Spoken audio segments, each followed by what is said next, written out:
Vous le savez, chers amis, en amour comme en horlogerie, bien souvent, les premières rencontres que l'on va faire, les premières émotions que l'on va ressentir vont un peu définir la façon qu'on va avoir d'aimer et ce qu'on va pouvoir aimer dans le futur. En horlogerie, c'est un petit peu pareil, vous m'excuserez cette comparaison un peu dingue, mais ce que je veux dire, c'est que dans mes premiers émois amoureux, il y avait la montre GMT Grand Seiko, la SBGM 221 pour les amateurs de référence, montre avec son magnifique cadran ivoire, ses index fastés, cette aiguille bleue bien visible, bien brillante sur ce cadran qui était juste magnifique, évidemment, dans un boîtier, dans un ensemble cohérent. Ça, c'était un premier émoi amoureux. Donc à chaque fois que j'en vois une, j'ai encore des frissons dans mon corps, et tout ça pour vous dire qu'aujourd'hui, on a le plaisir de découvrir deux nouvelles déclinaisons, et c'est pas tous les jours dans cette famille de collection de montres GMT chez Grand Seiko. Ces montres, ce sont les SBGM 255 et 257. Je vais vous les présenter aujourd'hui et on va faire un petit retour d'abord sur l'histoire de la complication GMT dans la famille Grand Seiko. C'est maintenant, c'est tout de suite, c'est en direct de cette magnifique boutique Grand Seiko de la place Vendôme, et c'est seulement sur les Rabilleurs.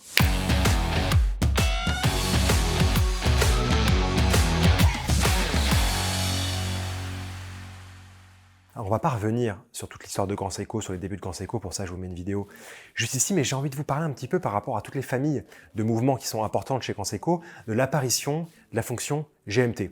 On va commencer avec la famille 9F. Vous savez, la famille 9F apparaît l'année de ma naissance, en 1993. Ce sont des calibres Grand Seiko à quartz. Et pour voir l'apparition d'une fonction GMT sur un calibre ou une famille de calibre 9F, il faudra attendre l'année 2018. C'est donc plutôt tardif. Ce sera le calibre 9F86 et il faudra attendre 2020. On peut bien directement faire sauter l'aiguille des heures sans l'ajout d'une complication GMT. Ça, c'est pour le calibre, la famille de calibres à quartz 9F.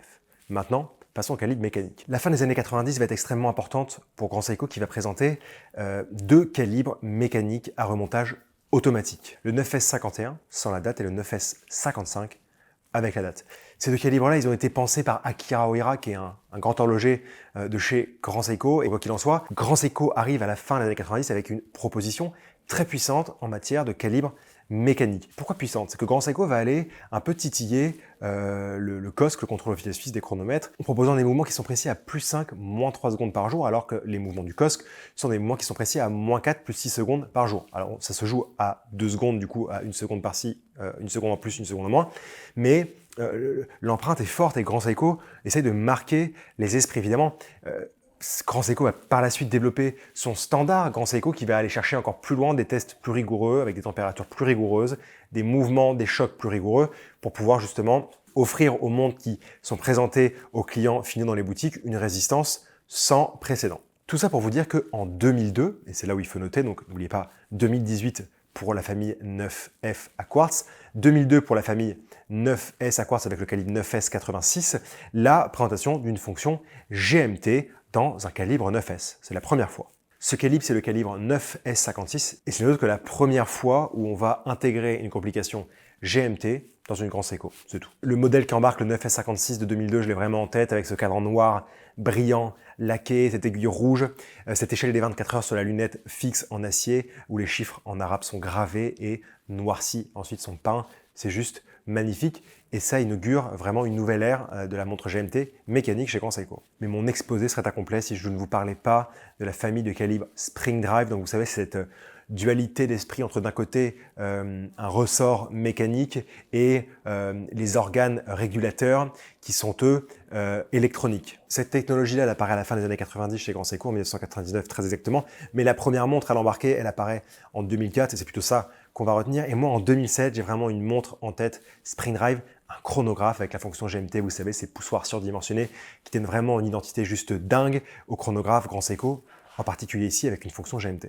Et ça, c'est le calibre 9R86, 9F quartz, 9S mécanique, 9R Spring Drive, donc à la fois mécanique pour la partie ressort, la partie énergétique, la partie du corps de rouage, et ensuite toute la partie de régulation va être électronique, ce qui est juste magnifique comme idée.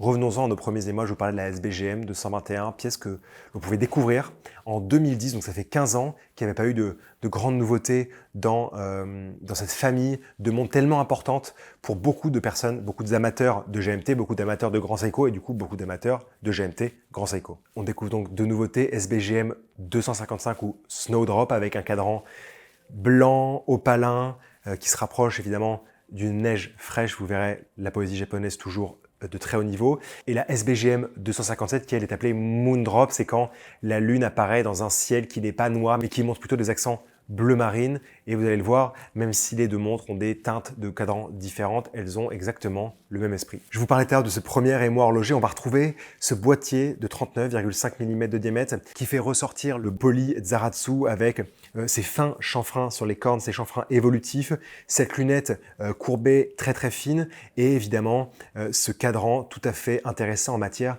de détails subtils. Pour la Snowdrop, en fait, on a l'impression d'un cadran qui a été guilloché et qui a en fait un motif très fin au centre, et plus on s'écarte du centre pour aller vers l'extérieur, plus le motif va devenir important. C'est ça aussi la beauté de cette montre, c'est qu'au centre de la montre, vous avez un motif qui est fin, et à l'extérieur, au niveau de la minuterie et du tour d'heure, vous avez un motif qui est un peu plus large. On retrouve toujours cette discrète minuterie avec de fins très noirs et surtout en majesté, si je puis dire, ces index fastés, polis, et au centre, ces deux aiguilles dauphine entièrement polies également. Et on va avoir évidemment signature de ce cadran ici, la fameuse aiguille bleue qui bénéficie d'un revenu bleu par chauffe. Et surtout ce qui est bien et ce que j'aime avec cette montre, c'est que l'aiguille de GMT est plutôt courte. Elle va directement pointer à ce qu'on va trouver après le tour d'heure et après la minuterie sur une échelle 24 heures, ici bleu également. Et on va juste avoir la discrète date à 3 heures qui vient un peu manger un index et un peu manger le tour de l'échelle 24 heures, donc je dis que c'est discret, mais je pousse le bouchon un petit peu trop loin. Mais en tout cas, ça s'intègre parfaitement bien dans ce cadran. Et on a l'idée de Snowdrop, c'est-à-dire selon les mots de Conseco, l'éclat de la neige fondant sous le soleil printanier alors que le froid de l'hiver cède la place à la chaleur de la saison suivante. La poésie japonaise en horlogerie, je vous avais dit, c'est du très haut niveau. Pour la Moondrop SBGM 257, l'effet est très légèrement différent. On va avoir le même motif sur le cadran. Cette fois, on va trouver plutôt un bleu nuit et tout le bleu du cadran Snowdrop juste avant est remplacé par une couleur, une teinte dorée qu'on va retrouver à la fois pour l'échelle 24 heures, mais évidemment pour l'aiguille GMT. Et alors que l'autre représente la neige fraîche, ici on a le clair de lune qui illumine le ciel nocturne de sa douce lueur. Les gouttes de rosée scintillent à la lumière, reflétant véritablement la beauté de cette saison. Encore une fois, beaucoup de douceur dans ces montres, beaucoup de poésie et toujours un rapport avec la nature au Japon. Bon, tout à l'heure, je vantais les mérites en début de vidéo des calibres mécaniques Grand Seiko. Ici, dans les deux montres, on va retrouver le calibre mécanique à remontage automatique 9S66, délivrant la belle réserve de marche de 72 heures et offrant une précision à -3 plus 5 secondes par jour et qui est un calibre de GMT pour les voyageurs. Vous savez, on dit toujours qu'il y a le calibre de GMT pour les voyageurs et le calibre de GMT pour les gens qui restent dans leur bureau, à savoir que la façon de faire sauter les aiguilles, la façon d'accéder au réglage de la fonction GMT est différente, en particulier sur une montre GMT de voyageur. Première position de couronne ou alors par un bouton poussoir, vous pouvez directement faire sauter l'aiguille des heures. Ça veut dire que par exemple, donc vous avez votre heure locale sur les aiguilles principales du cadran et vous avez réglé une autre heure GMT pour la ville de référence, je sais pas, par exemple votre maison, là où sont vos enfants, votre bureau secondaire, j'en sais rien, vous faites ce que vous voulez dans la vie et c'est mieux comme ça.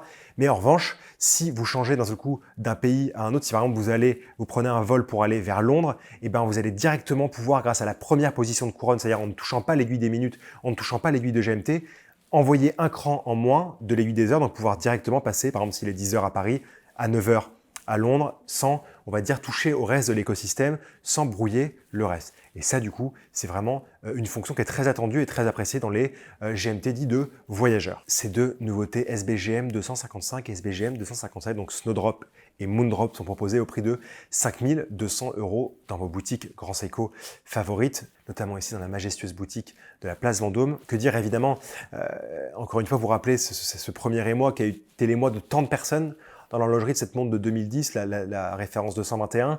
Avec ce GMT, il se passe quelque chose, les proportions sont justes, le boîtier est doux, il n'est pas agressif, les cornes sont arrondies, elles sont courtes, avec une épaisseur de 14 mm environ, ça passe très bien au poignet vu le diamètre. Ici, on a quand même deux nouvelles propositions de cadran, alors sans forcément partir dans la poésie japonaise, en gros, vous avez quand même un cadran plutôt blanc, un cadran plutôt bleu, vous avez ce souci du détail de ce motif presque guilloché sur le cadran, on retrouve tout ce qu'on connaît sur la montre, en particulier cette échelle 24 heures avec l'aiguille au choix bleu ou au choix doré. Et vraiment, tous les détails sont là, toute la finesse de ces grands détails Grand Seiko, à savoir le polissage d'Aratsu, le brossage tellement fin qu'on ne le voit pas, le facetage des index en applique, les finitions apportées à la fenêtre de date, j'en passe. Vous voyez ce que je veux dire? Et à l'intérieur, on est très satisfait évidemment par la qualité du calibre 9S66, ses finitions, parce qu'évidemment il est visible à travers un fond saphir, ses finitions, sa précision, l'exigence apportée à ces calibres. Et moi, j'avoue, je préfère les fonctions de GMT où on peut directement régler l'aiguille des heures en la faisant sauter. C'est plus pratique quand on voyage. Et voilà. Les deux montres sont réussis. Je trouve que la qualité des garde-temps par rapport au prix proposé est tout à fait cohérente. Et voilà, on prend encore une petite caresse chez Grand Seiko, caresse de qualité. Et franchement, on est à chaque fois étonné et à chaque fois, on remercie les équipes Grand Seiko pour leur travail toujours agréable, toujours positif. Et je ne doute pas que ces deux nouveautés seront un grand succès. J'espère que cette nouvelle vidéo vous a plu. N'hésitez pas à nous poser toutes vos questions en commentaire, nous dire ce que vous pensez de ces montres, nous dire même ce que vous attendez de Grand Seiko dans le futur en tant qu'amateur de montres GMT ou d'autres pièces de la marque. Ça nous fait toujours plaisir d'y répondre. N'hésitez pas, pour ceux qui ne le sont pas encore, à vous abonner à la chaîne. On vous dit à très bientôt. On vous aime. Merci.